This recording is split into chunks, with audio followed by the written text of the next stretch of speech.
चला सुरुवात करूया चर्चेतल्या बातमीने। तशा सगळ्याच घडामोडी चर्चेत आहेत, पण ही विशेष करू नये। उपमुख्यमंत्री अजित पवारांच्या वेषांतराचा वाद आता आणखीनच चिघळलाय। सुप्रिया सुळे आणि संजय राऊतांनी अजित पवारांच्या वेषांतराच्या चौकशीची मागणी केली होती आणि त्याला आता अजित पवारांनी जोरदार प्रत्युत्तर दिले। तसंच वेषांतराचा दावाही खोडून काढलाय। मुंबई आणि दिल्ली एअरपोर्टची चौकशी झाली पाहिजे की अजित पवार वेश आणि नाव बदलून एअरलाईनची ही चौकशी झाली पाहिजे। दादांत बिनबुडाचे आरोप माझ्यावर हे जे काही करतायत त्याच्यामध्ये तसोबर देखील तथ्य नाही। एखाद्या गुप्तहेराप्रमाणे रहस्य नाटकाप्रमाणे नाव बदलून खोट्या मिशा लावून फिरणार। सकाळचा 9चा भोंगा लागतो, त्यांनी पण अजित पवारांनी असं केलं। अरे काय केलं?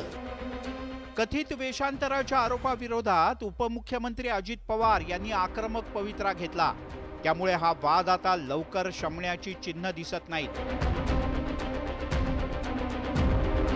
खरतर हा वाद अजित पवार आणि केंद्रीय मंत्री अमित शहा यांच्यात झालेल्या गुप्त बैठकांवरून पेटलाय।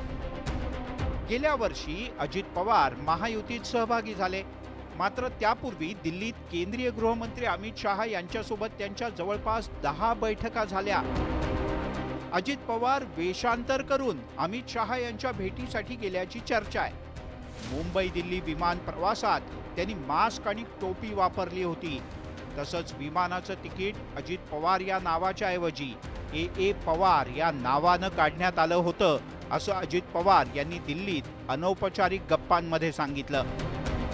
मात्र यावरूनच गेल्या काही दिवसांपासून राजकीय वाद पेटलाय।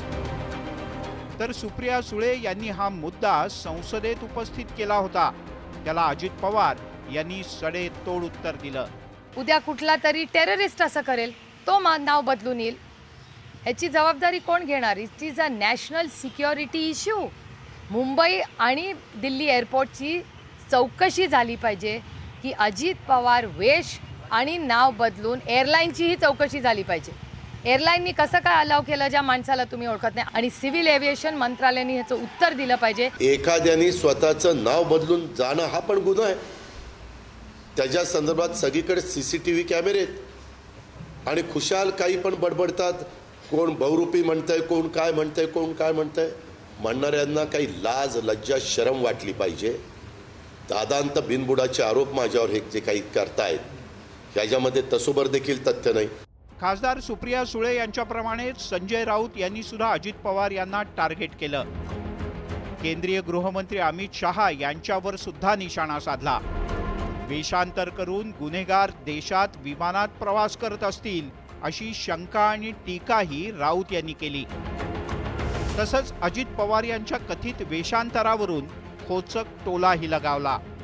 आता पहा ना, अजित पवार हे एखाद्या गुप्तहेराप्रमाणे रहस्य नाटकाप्रमाणे नाव बदलून टोप्या बदलून वगैरे वगैरे वगैरे खोट्या मिशा लावून फिरणार। हे दिल्लीत कोण अमित शहाना भेटायला जातो। त्याच्यामध्ये वाटेल ते काही जण सकाळचा 9चा भोंगा लागतो, त्यांनी पण अजित पवारांनी असं केलं। अरे काय केलं? उगीच उचलली जीभ लावली टाळ्याला। त्या संदर्भामध्ये कुठं तुम्हाला पुरावा मिळाला की अजित पवारांनी नाव बदललं आणि ते काय कार्ड घेतलं? विपक्ष नेता होतो, मला समाज ओळखतो, मी कुठेही गेलो तरी असं काही आणि काही कोण म्हणलं मिशाच लावल्या होत्या आणि टोपीच घातली होती आणि काय ते मास्कच लावलेलं होतं। साफ चुकीचं आहे। अजित पवार यांच्या राजकीय बंडाला गेल्याच महिन्यात 1 वर्ष पूर्ण झालं। 2 जुलै 2023 रोजी अजित पवार यांनी उपमुख्यमंत्री पदाची शपथ घेतली होती। विशेष म्हणजे त्याच्या 3 दिवस आधीच पंतप्रधान नरेंद्र मोदी यांनी राष्ट्रवादी काँग्रेसवर 70,000 कोटींच्या सिंचन घोटाळ्याचा आरोप केला होता। एकीकडे मोदींनी गंभीर आरोप केले तर दुसरीकडे पडद्यामागे बरंच राजकारण सुद्धा रंगलं। सत्तेतल्या वाट्यावरून अजित पवार आणि अमित शहा यांच्यात बैठकांचा सिलसिला सुरू होता। या सगळ्या बैठकांविषयी दोन्ही नेत्यांनी प्रचंड गुप्तता पाळली, पण आता राजकीय गुप्त भेटीगाठीवरून राजकीय वादाचा कलगीतुरा रंगलाय। Bureau report, news 18 Lokmat.